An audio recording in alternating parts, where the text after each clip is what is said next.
Captain Zephyr Klaxon stared at the holographic display showing Earth's location and wondered how his career had come to this. The blue-green marble floating in the void looked disappointingly ordinary for a planet that represented their last hope. Then again, most things looked disappointing when you were commanding a diplomatic vessel called the Moderate Concern. Captain, his communications officer Blitz Zapworth announced with the enthusiasm of someone announcing a dental appointment. We're receiving acknowledgement from the Earth government. They're asking if we want to meet at something called a Starbucks. Zephyr's 4 eye stalks drooped in unison. 6 months ago, the Galactic Confederation's defense grid had started failing catastrophically. The Zelthari Empire, masters of quantum engineering, had taken one look at the problem and politely suggested maybe trying meditation instead. The Crystallon Collective, who could literally think in 11 dimensions, had simply vibrated in confusion and gone home.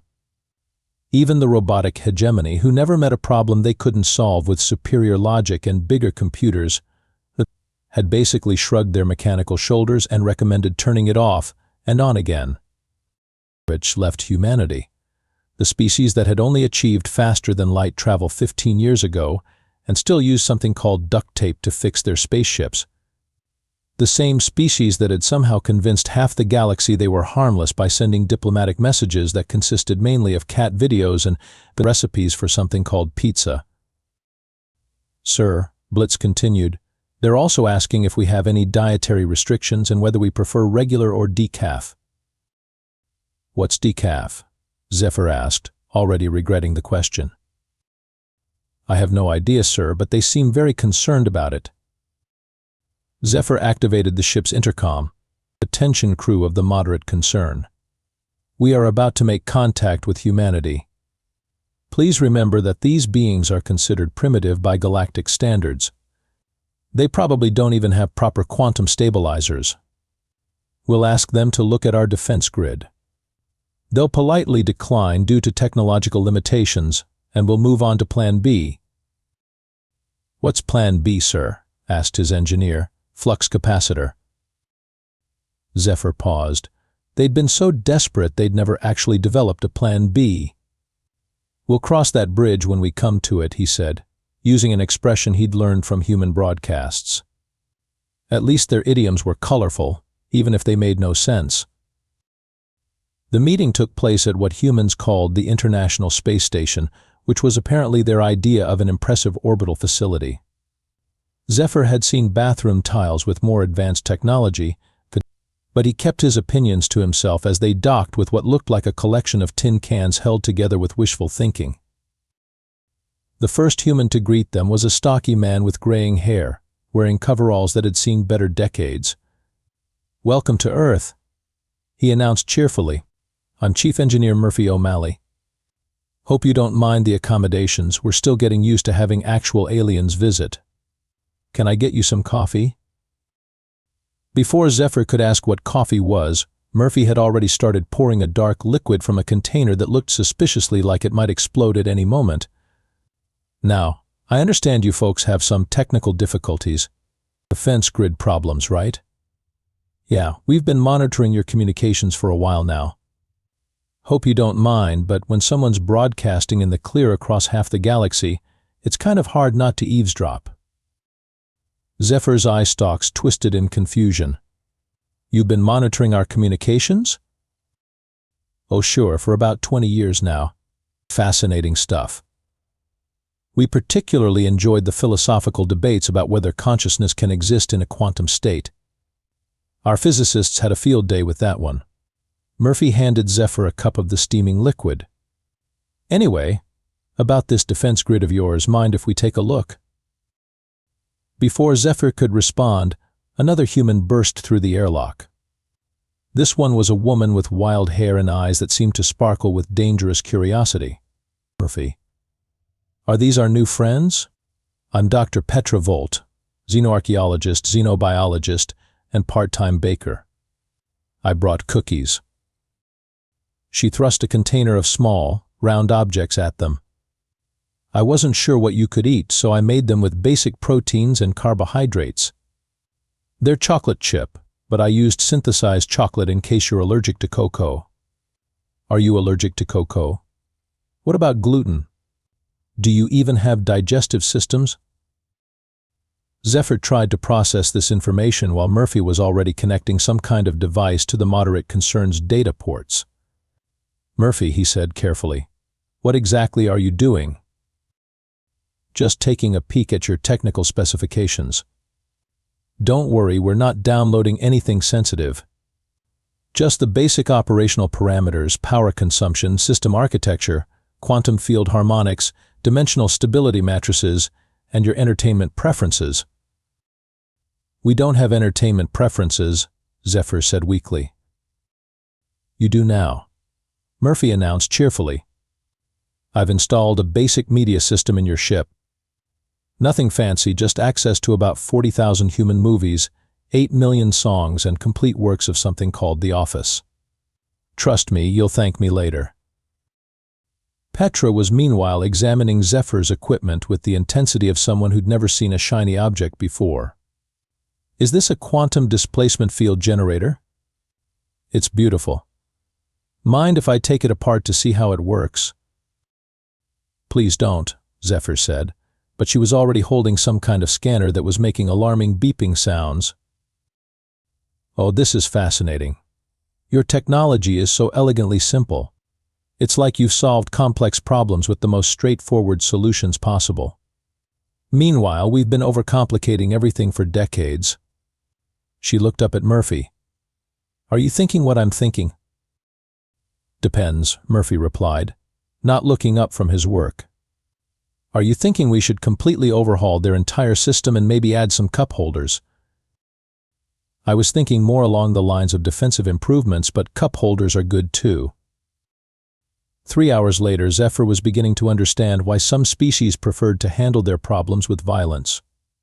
What had started as a simple request for, but technical assistance had somehow evolved into Murphy completely rewiring the moderate concern's power systems while Petra took detailed scans of everything from their gravity generators to their bathroom facilities. The good news, Murphy announced, his head buried deep in what used to be their main console, is that your defense grid problem is totally fixable. The bad news is that whoever designed this system was apparently afraid of efficiency. What do you mean? Zephyr asked, though he was beginning to suspect he didn't want to know. Well, for starters, you're running everything through a single quantum processor when you could easily distribute the load across multiple parallel systems.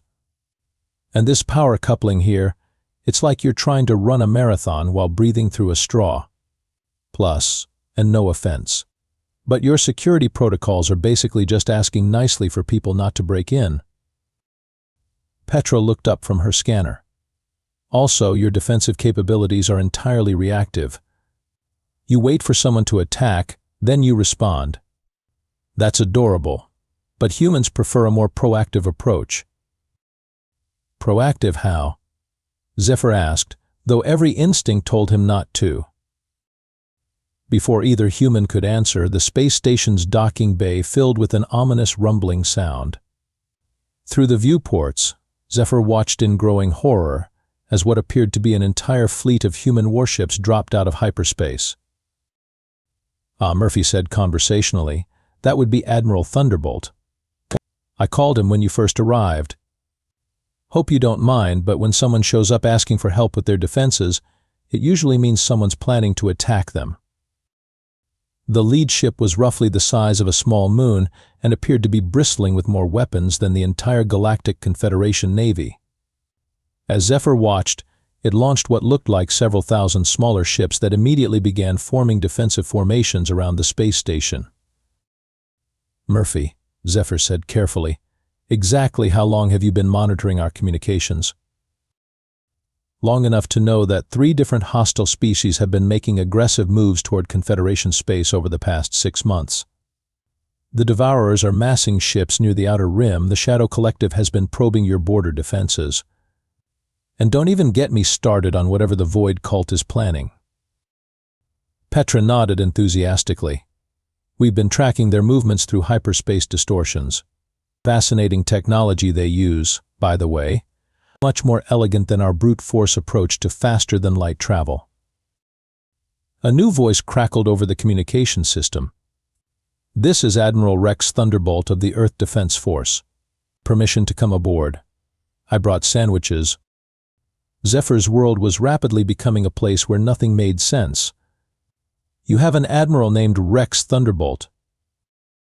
Actually, his real name is Robert Thompson, Murphy admitted, but he legally changed it after watching too many old action movies. Don't worry, he's competent. Mostly. The admiral turned out to be a surprisingly normal-looking human, apart from the fact that he was wearing what appeared to be a military uniform designed by someone who'd never seen a real military uniform, but had very strong opinions about the importance of shiny buttons. Captain Klaxon. He boomed, somehow managing to make even a handshake feel like a military operation. Welcome to the solar system. I understand you folks have some pest problems you need help with. Pest problems? Zephyr repeated weakly. Hostile aliens trying to destroy your civilization. We call them pests. Don't worry, we're experts at pest control. By the end of the first day, Zephyr had consumed enough coffee to power a small planet and was beginning to understand why humans seemed to vibrate at a slightly higher frequency than most species.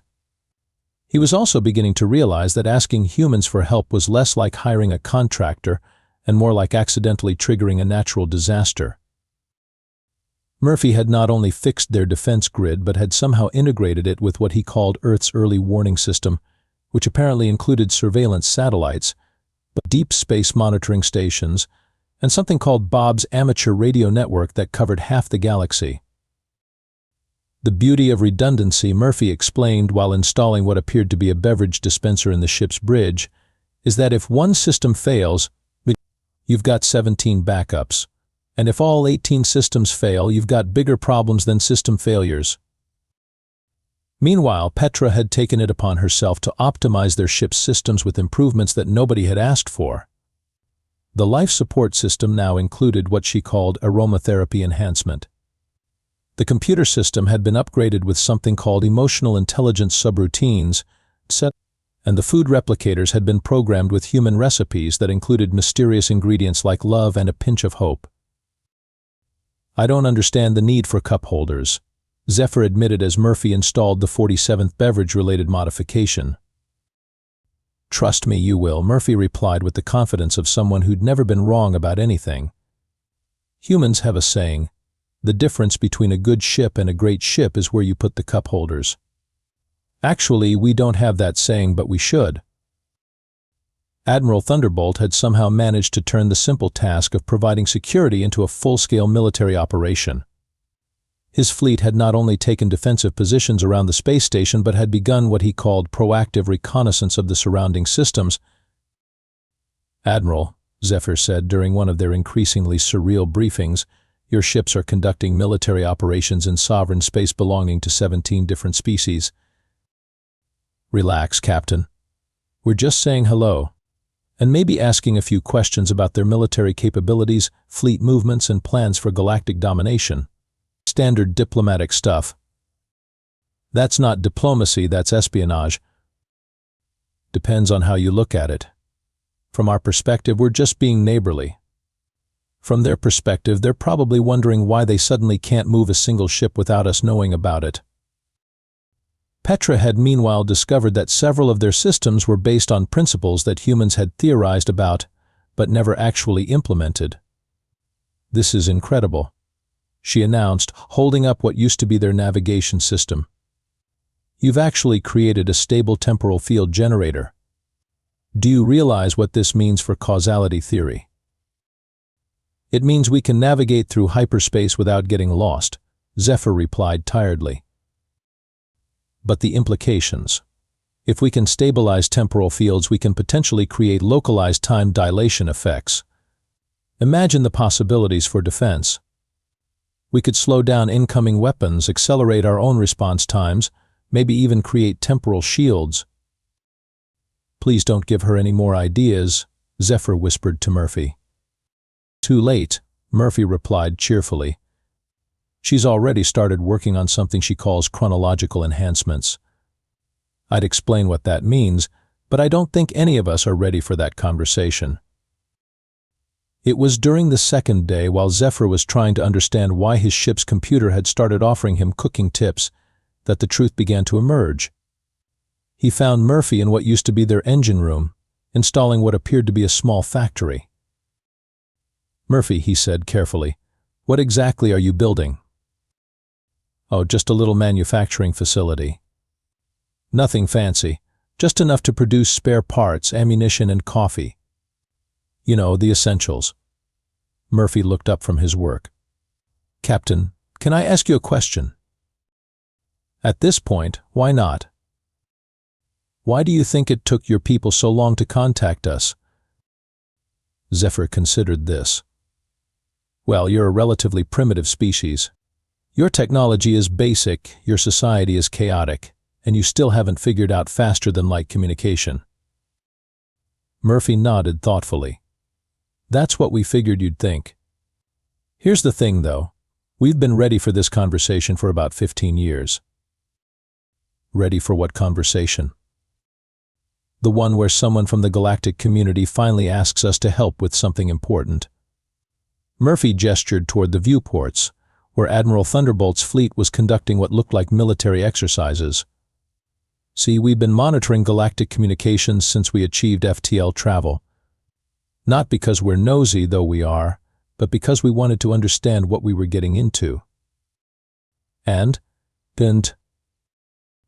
we realized that most galactic species approach problems by trying to find the most elegant, efficient solution.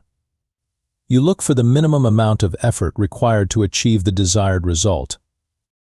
Zephyr nodded. "That's logical." "Sure, but humans don't work that way. When we see a problem, we don't just want to solve it. We want to solve it so thoroughly that it never happens again. We want to solve it so completely that we accidentally solve 12 other problems we didn't even know we had." Murphy stood up and activated a holographic display showing their defense grid modifications. "Your original system was designed to repel attacking ships. Our version is designed to repel attacking ships, scan and analyze their technology, trace their origin point, evaluate their strategic capabilities, and automatically dispatch diplomatic envoys to negotiate their surrender before they even know they're under attack." "That seems excessive." "That's the point. Humans don't believe in proportional responses. We believe in overwhelming responses. Your defense grid was vulnerable because it was designed to be just good enough. Our version is designed to be so good that anyone thinking about attacking you will reconsider their life choices." Petra appeared at that moment, carrying what looked like a coffee mug that was glowing with its own internal light. "Captain, perfect timing. I've been analyzing your crew's physiological responses to caffeine, and I think I've developed a blend that's perfectly calibrated to your species' neurochemistry." She handed him the mug. "It's got a mild stimulant effect, enhances cognitive function, and I've added some compounds that should improve your natural regenerative abilities. Also, it tastes like what humans call chocolate mint, which our studies suggest is universally appealing." Zephyr took a sip. It was, he had to admit, probably the most delicious thing he'd ever tasted. "This is very good. I'm glad you like it. I've also programmed your food replicators to produce it automatically. And I may have added a few other enhancements to your dietary options. Nothing major, just some vitamin supplements and flavor enhancers that should improve your overall health and well-being." "You've been improving our health?" "Oh, definitely. Humans have a theory that happy, healthy allies are more effective allies. So we've been optimizing your ship's environment for maximum crew performance. Better lighting, improved air circulation, enhanced nutrition, and what we call environmental psychology adjustments." Murphy nodded. "She's also been reverse engineering your technology to see if we can improve our own systems." "Fair trade, really. We help you, you help us, everybody benefits." "And Admiral Thunderbolt?" "The Admiral is making sure that anyone who might have been planning to attack the Confederation knows that they'd also be attacking Earth. It's a deterrent strategy. Very effective from what we've seen." 1 week later, Zephyr stood on the bridge of the Moderate Concern, which now bore little resemblance to the ship he'd arrived in.